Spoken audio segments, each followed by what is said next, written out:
कहानी समंदर में जाकर मस्ती करने वाले कुछ दोस्तों की है जो सिर्फ घूमने और कुछ वक्त सुकून से बिताने के लिए एक ट्रिप पर निकले थे। लेकिन वापस आते वक्त अचानक एक एक्सीडेंट की वजह से सब कुछ बदल जाता है और मदद की तलाश में भटक रहे यह लोग अनजाने में ऐसे लोगों के हाथ लग जाते हैं जिनके लिए इंसान की इज्जत और जान की कोई कीमत नहीं होती। खुले समंदर के बीच अब उनके पास भागने की कोई जगह नहीं है और फिर उनके साथ शुरू होता है ऐसी दरिंदगी जो उनके लिए मौत से भी बदतर सजा बन जाती है। तो कहानी की शुरुआत में हमें अमेरिका के मैराथन शहर का सीन दिखाया जाता है जहाँ काया अपने छोटे भाई और पिता के साथ रहती है। कुछ ही दिन पहले उसकी माँ की एक बोट हादसे में मौत हो चुकी है और उस एक घटना ने इस घर की सारी खुशियाँ जैसे खामोशी में बदल दी हैं। घर में हर कोई अपने दर्द को अंदर दबाए बैठा है, लेकिन काया खुद को संभाल कर रखती है ताकि उसका छोटा भाई अकेला महसूस न करे और उसके पिता टूट न जाए। वो हर छोटी बड़ी जिम्मेदारी खुद उठाती है, यहाँ तक कि उसने बाहर निकलना भी लगभग छोड़ दिया है, जैसे उसकी दुनिया अब बस इसी घर तक सिमट गई हो। लेकिन फिर एक दिन उसकी दोस्त टेसा उसे कॉल करती है और बाहर चलने के लिए कहती है ताकि उसका मन थोड़ा हल्का हो सके। उसी वक्त काया के पिता उस बोट को ठीक कर रहे होते हैं जिससे उसकी माँ की जान गई थी। हर बार उस बोट को देखते ही उनके चेहरे पर वही पुरानी यादें उभर आती हैं। काया का मन नहीं करता उन्हें उस हालत में छोड़ने का, लेकिन फिर भी वह उन्हें बता देती है कि वह टेसा के साथ बाहर जा रही है। काफी दिनों बाद वह अपनी जीप निकालती है और घर से बाहर कदम रखती है जैसे खुद को फिर से जीने का एक मौका दे रही हो। फिर समुद्र किनारे पहुंचकर उसकी मुलाकात टेसा से होती है जहाँ दोनों तय करती हैं कि आज का दिन जेट स्की पर बिताया जाएगा। टेसा उसे बताती है कि उसका एक दोस्त भी आने वाला है, जिसे सुनकर काया थोड़ा असहज हो जाती है क्योंकि उसे ज्यादा लोगों के बीच रहना पसंद नहीं। तब टेसा उसे समझाते हुए कहती है कि टेंशन लेने की जरूरत नहीं है, उसका दोस्त अपने भाई के साथ आ रहा है और दोनों काफी अच्छे हैं। थोड़ी देर सोचने के बाद काया मान जाती है। जब वह दोनों लड़कों से मिलती है तो पता चलता है कि वह ब्लॉग बनाते हैं और आज का पूरा प्लान भी उन्हीं का है। उनका कहना होता है कि वह अपनी जेट स्की से पास के एक छोटे आइलैंड तक जाएंगे और शाम होने से पहले वापस लौट आएंगे। इसके बाद चारों जेट स्की लेकर समंदर की तरफ निकल पड़ते हैं। टेसा टॉम के साथ बैठती है और काया जूलियन के साथ। रास्ते भर चारों हंसी जाक करते हुए कुछ ही देर में उस आइलैंड तक पहुंच जाते हैं। वहां पहुंचकर माहौल पूरी तरह बदल जाता है, जैसे कुछ देर के लिए सारी परेशानियां पीछे छूट गई हों। टेसा और टॉम पानी में तैरने लगते जबकि काया और जूलियन किनारे बैठकर बातें करते हैं। लंबे समय बाद काया किसी के साथ इतना सहज महसूस कर रही होती है, उसे लगने लगता है कि शायद उसे किसी ऐसे ही इंसान की जरूरत थी जो उसे बिना कुछ कहे समझ सके। फिर दोनों पानी में उतरते हैं और जेट स्की के पास मस्ती करने लगते हैं। इसी दौरान जूलियन धीरे से उसके करीब आता है और उसे किस करता है और काया भी उस पल को खुशी से महसूस करती है। कुछ समय बाद सभी वापस लौटने का फैसला करते हैं और यहीं से कहानी एक खतरनाक मोड़ लेती है। टेसा को प्रभावित करने के चक्कर में टॉम अपनी जेट स्की की स्पीड बढ़ा देता है, जबकि जूलियन काया के साथ पीछे रह जाता है। किसी को अंदाजा नहीं होता कि ये छोटी सी मस्ती कितनी बड़ी गलती बनने वाली है। अचानक तेज रफ्तार की वजह से जेट स्की का कंट्रोल बिगड़ जाता है और वह पलट जाती है, जिससे दोनों पानी में जा गिरते हैं। हालात संभल पाते उससे पहले ही दूसरी गलती हो जाती है। जूलियन तेजी से उनकी तरफ आता है, लेकिन बिना ठीक से देखे अपनी जेट स्की सीधे टॉम के ऊपर चढ़ा देता है और अगले ही पल जोरदार टक्कर के साथ वह दोनों भी पानी में गिर जाते हैं। इस टक्कर में टॉम के सिर पर बहुत जोर से चोट लगती है और वह बुरी तरह घायल होकर बेहोश हो जाता है। कुछ ही पलों में दोनों जेट्स की भी पानी में डूब जाती हैं। काया किसी तरह टेसा को संभालती है और दोनों मिलकर टॉम को पकड़कर तैरने लगती है, लेकिन जूलियन कहीं नजर नहीं आता। वह बार बार उसका नाम लेकर आवाज लगाती है, चारों तरफ नजर दौड़ाती है, लेकिन कहीं कोई हलचल नहीं दिखती। धीरे धीरे उन्हें एहसास होने लगता है कि शायद टक्कर के बाद वह बच नहीं पाया और समंदर की गहराई में कहीं खो गया है। इस सोच से दोनों अंदर तक हिल जाती हैं, क्योंकि एक मामूली मजाक ने इतना बड़ा रूप ले लिया था। अब काया और टेसा टॉम को सहारा देकर पानी में तैर रही होती है और समझ नहीं पा रही होती कि आगे क्या करे। तभी थोड़ी दूरी पर उन्हें एक बोट दिखाई देती है। वह जोर जोर से मदद के लिए चिल्लाने लगती है। उनकी आवाज सुनकर उस बोट का कैप्टन रे उन्हें देख लेता है और तेजी से उनकी तरफ बढ़ता है। पास आकर वह हालात समझ जाता है और एक एक करके तीनों को अपनी बोट पर चढ़ा लेता है। वह उन्हें भरोसा दिलाता है कि अब वह सुरक्षित है। टॉम की हालत सबसे ज्यादा खराब होती है और उसका काफी खून बह चुका होता है। उसी दौरान टेसा वॉशरूम की तरफ जाती है जहाँ पहले से रे मौजूद होता है। वहीं एक अजीब सी बात सामने आती है कि रे बार बार काया की तरफ देख रहा होता है, जबकि काया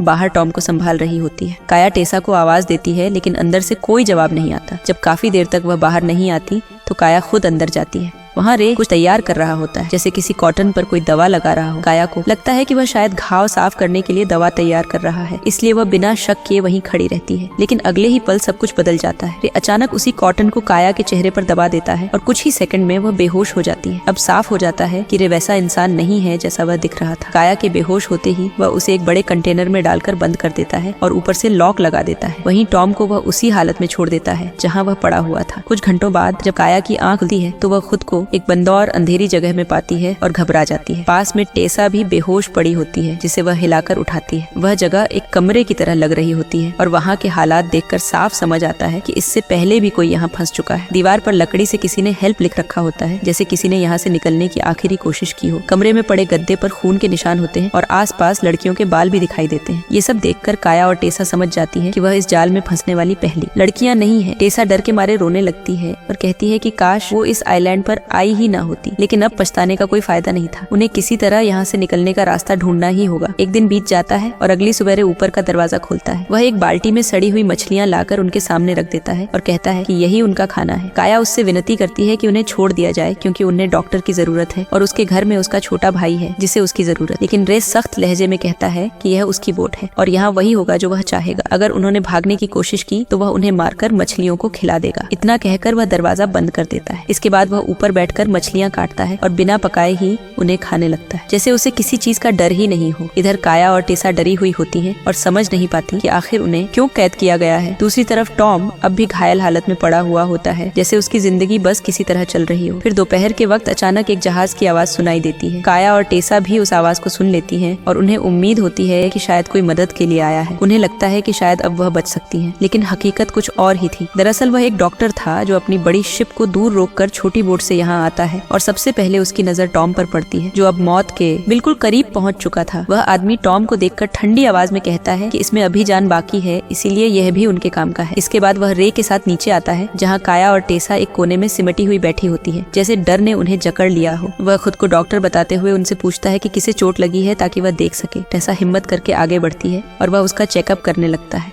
लेकिन दोनों लड़कियां चुप रहती हैं, क्योंकि अब उन्हें साफ समझ आने लगा था कि यह लोग वैसे नहीं हैं जैसे दिख रहे। वह जानती थी कि अगर उन्होंने सच बताया तो शायद उनकी हालत और खराब हो जाएगी और यहीं से कहानी धीरे धीरे उस दिशा में बढ़ने लगती है जहां मदद और खतरे के बीच की लाइन पूरी तरह धुंधली हो जाती है। इसके बाद दोनों ऊपर आते हैं और आपस में बात करते हुए एक डील तय करते हैं। वहीं पर असली सच सामने आता है कि यह लोग इंसानों को बचाने का नाटक करके उन्हें फंसा लेते हैं और फिर उनके अंगों का धंधा करते हैं। फिर वह टॉम को उठाकर टेबल पर लिटा देते हैं और डॉक्टर पूरी तैयारी के साथ अपने औजार निकालता है। नीचे बंद काया दरवाजे की छोटी सी दरार से झांकने की कोशिश करती है कि ऊपर क्या चल रहा है। तभी टॉम की दर्द भरी चीखें गूंजती हैं और उसकी आवाज इतनी डरावनी होती है कि दोनों के शरीर में सेंध दौड़ जाती है। अब उन्हें पूरी तरह समझ आ जाता है कि वो किस जाल में फंस चुकी है और डर के मारे उनकी आंखों से आंसू निकलने लगते हैं, लेकिन ऊपर कोई भी नरमी नहीं दिखाई जाती। धीरे धीरे टॉम के शरीर से हर जरूरी चीज निकाल ली जाती है और जैसे ही उनका काम खत्म होता है उसकी लाश को सीधे समंदर में फेंक दिया जाता है। इसके बाद डॉक्टर रे से कहता है कि दूसरी लड़की भी घायल है, इसलिए उसे आज ही खत्म कर देंगे और जो दूसरी ठीक है उसे वह अपने साथ ले जाएगा, क्योंकि उसके पास एक अमीर ग्राहक है जिसे तुरंत एक नई किडनी चाहिए। इसके बदले उन्हें मोटी रकम मिलने वाली है। रे बिना किसी सवाल के मान जाता है, क्योंकि उसके लिए यह सब एक धंधा था। समंदर में फंसे लोगों को बचाने का नाटक करना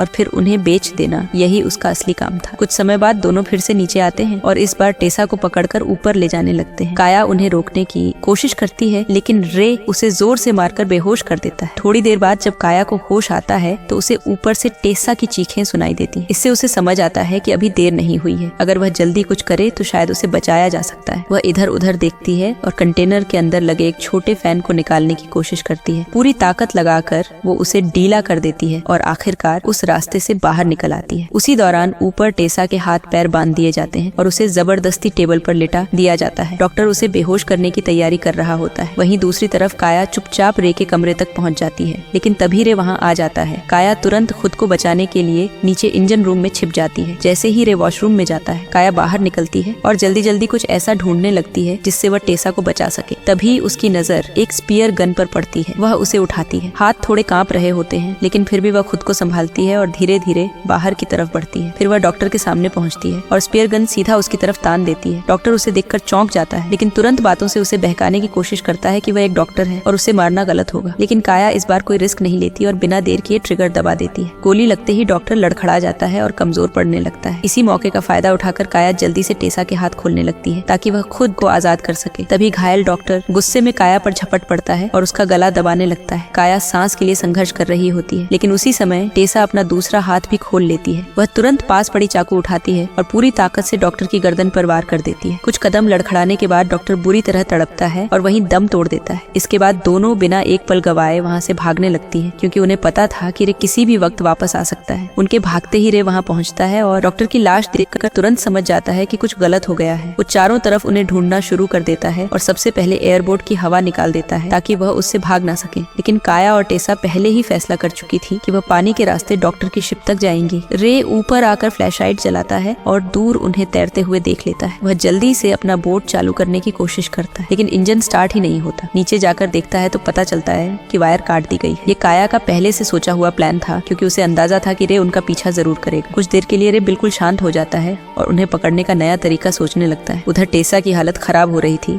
और वह ठीक से तैर भी नहीं पा रही थी। काया उसे संभालने की पूरी कोशिश करती है, लेकिन टेसा धीरे धीरे हार मानने लगती है। वह काया से कहती है कि वह अकेली चली जाए, नहीं तो दोनों की जान चली जाएगी। काया मजबूरी में फैसला करती है कि वह पहले शिप तक पहुंचेगी और वहां से मदद लाएगी। इसके बाद वह अकेले ही पूरी ताकत लगाकर तैरते हुए उस शिप तक पहुंच जाती है। शिप पर पहुंचकर वह कुछ देर खुद को संभालती है, क्योंकि भूख और थकान ने उसे कमजोर कर दिया था। अब सबसे बड़ा काम था उस शिप को चलाना, लेकिन उसे इसके बारे में ज्यादा जानकारी नहीं थी। वह अलग अलग बटन दबाकर कोशिश करती है, पर कुछ भी समझ नहीं आता। तभी उसे एक रेडियो मिल जाता है और वह किसी तरह कोस्ट गार्ड से संपर्क कर लेती है। वह उन्हें बताती है कि एक मछुआरे ने उसे और उसकी दोस्त को पकड़ लिया है और वह इस शिप पर फंसी हुई है। उधर से उसे कहा जाता है कि अपनी लोकेशन भेजो ताकि वह उसकी मदद कर सके, और इसके लिए उसे एक खास ट्रैकिंग डिवाइस ढूंढनी होगी। काया शिप में हर जगह उस डिवाइस को ढूंढने लगती है। इसी बीच उसे एक फ्लेयर गन मिलती है, जिसे वह अपने पास रख लेती है। कोस्ट गार्ड उसे बताते हैं कि वह डिवाइस एक पानी की बोतल जैसी दिखती है, जिसे एक्टिवेट करने के लिए पानी में फेंकना होगा। काफी तलाश के बाद काया को वह डिवाइस मिल जाता है, लेकिन जैसे ही वह उसे पानी में डालने के लिए आगे बढ़ती है, उसे महसूस होता है कि कोई शिप की तरफ बढ़ रहा है। उसे तुरंत समझ आ जाता है कि वह रे हो सकता है, इसलिए वह बिना आवाज किए डॉक्टर के कमरे में जाकर छिप जाती है। कुछ ही पलों बाद रे शिप पर पहुंचता है और पूरे एरिया को ध्यान से देखने लगता है, जैसे कोई शिकारी अपने शिकार को ढूंढ रहा हो। काया समझदारी से एक जगह पर नहीं रुकती, बल्कि मौका देखकर बाहर निकलने की कोशिश करती है ताकि वह उस डिवाइस को एक्टिवेट कर सके। वह धीरे धीरे ऊपर आती है, लेकिन तभी रे पीछे से आकर उसे पकड़ लेता है और उसके पेट में चाकू घोंप देता है। काया वहीं गिर जाती है, लेकिन वह हार मानने वालों में से नहीं थी। वह दिखावा करती है कि अब वह कमजोर हो चुकी है और रे के पास आने का इंतजार करती है। जैसे ही रे उसके करीब आता है, काया अचानक अपने पास रखी फ्लेयर गन चला देती है। तेज रोशनी और गर्मी से रे बुरी तरह तड़पने लगता है और उसका चेहरा जल जाता है। कुछ ही पलों में उसकी मौत हो जाती है। लेकिन अब काया खुद भी बुरी तरह घायल हो चुकी थी। खून ज्यादा बहने की वजह से उसकी ताकत खत्म होने लगी थी। फिर भी वह किसी तरह उठती है और शिप के किनारे तक पहुंचती है ताकि उस ट्रैकिंग डिवाइस को पानी में डाल सके। लेकिन उसकी हालत इतनी खराब थी कि वह उसे ठीक से फेंक नहीं पाती और वह किनारे पर ही अटक जाता है। काया भी वहीं गिरकर बेहोश हो जाती है। पूरी रात लहरों की वजह से शिप हिलती रहती है और धीरे धीरे वह डिवाइस सरकते हुए पानी में गिर जाता है और एक्टिवेट हो जाता है। अगली सुबह कोस्ट गार्ड वहां पहुंचते हैं और काया को बेहोश हालत में पाते हैं। उसकी हालत बहुत नाजुक थी, इसलिए तुरंत उसे हेलीकॉप्टर से अस्पताल ले जाया जाता है। जब वह वापस जाने ही वाले होते हैं, तभी उन्हें पानी में टेसा दिखाई देती है, जो अभी भी जिंदा होती है। उसे भी जल्दी से ऊपर खींच लिया जाता है। दोनों की हालत बेहद खराब थी और टेसा रो रही होती है, क्योंकि उसने कभी सोचा भी नहीं था कि एक छोटी सी ट्रिप उन्हें इस मोड़ पर ले आएगी। आखिरकार दोनों को सुरक्षित जगह पर पहुंचाया जाता है। वहां पहुंचकर वह एक दूसरे को देखती है और हल्की सी मुस्कान उनके चेहरे पर आ जाती है, जैसे उन्हें यकीन ही नहीं हो रहा कि वह जिंदा बच गई है। जिंदगी ने उन्हें एक और मौका दिया था, लेकिन इसके साथ एक ऐसा दर्द भी छोड़ दिया जिसे वह शायद कभी भूल नहीं पाएगी। और इसी के साथ यह कहानी यहीं पर खत्म हो जाती। अगर आपको ये वीडियो पसंद आई हो तो इसे लाइक और शेयर करें, चैनल को सब्सक्राइब करें और बेल आइकन जरूर दबाएं ताकि आने वाली मूवी एक्सप्लेनेशन आप मिस ना करें। अगली वीडियो में फिर मुलाकात होगी, तब तक अपना ख्याल रखिए।